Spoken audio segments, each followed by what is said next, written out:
एक बार एक बहुत ज्ञानी संत एक नगर में आए। लोग उनकी बड़ी प्रशंसा करते थे। एक बहुत ही विद्वान प्रोफेसर थे। जब उन्होंने उनकी प्रशंसा सुनी तो उनसे नहीं रहा गया। उन्होंने पूछा कि वो कितना पढ़े लिखे हैं। तो लोगों ने बताया कि शिक्षा दीक्षा के बारे में तो नहीं पता है, शायद बहुत ज्यादा नहीं पढ़े हैं, किंतु ज्ञान बहुत है। तो प्रोफेसर ने कहा जो खुद पढ़ा लिखा तक नहीं वो किसी को क्या ज्ञान देगा।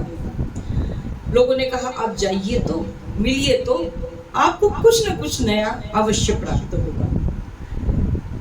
लोगों के बहुत कहने पर, बहुत अनुरोध करने पर एक दिन प्रोफेसर साहब उन संत के यहाँ पहुंच गए।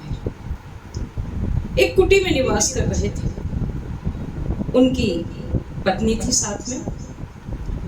संत ने प्रोफेसर साहब से बैठने के लिए कहा।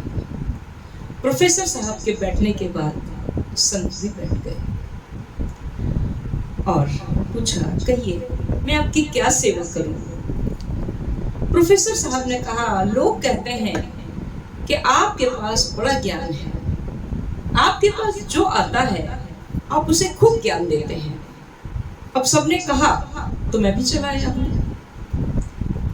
मैं फला फला विश्वविद्यालय में प्रोफेसर हूं। संत ने अहंकार भरा यह परिचय सुना।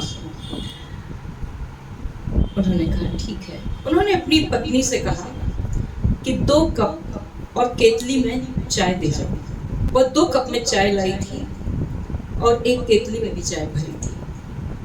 कप भरे हुए थे। संत ने केतली उठाई और कप भरे हुए कपों में चाय डालना शुरू कर दिया। कप पहले से ही भरे हुए थे। जब उसमें और चाय पड़ी तो चाय कपों से बाहर बहने लगी और बहते बहते जमीन पर उसकी धार गिरने लगी। प्रोफेसर साहब एकदम झल्ला कर खड़े हो गए। उन्होंने कहा कैसे ज्ञानी हैं आप? आपको ये भी नहीं पता है कि भरे हुए कप में चाय नहीं डाली जा सकती?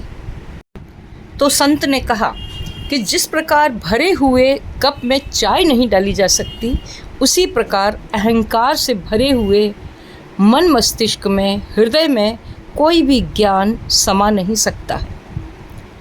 यदि हमें किसी से ज्ञान लेना है तो हमारे पास पात्रता होनी चाहिए, हृदय अहंकार विहीन होना चाहिए, तभी हमें कुछ ज्ञान प्राप्त हो सकता है। पात्रता का प्रभाव बरसात के समय स्पष्ट रूप से देखा जा सकता है। बरसात तो एक जैसी होती है, लेकिन जिन नदियों में पात्रता होती है वे खूब जल से लबालब भर जाती हैं और धरती को शस्य श्यामला करते हुए अंततः समुद्र में मिल जाती हैं। सरोवर भी अपनी पात्रता के अनुसार भर जाते हैं। घरों में रखे हुए पात्र भी अपनी पात्रता के हिसाब से भर जाते हैं, लेकिन चट्टानों के शिखर, पहाड़ों के शिखर सूखे के सूखे ही रह जाते हैं, क्योंकि उनमें पात्रता नहीं होती है।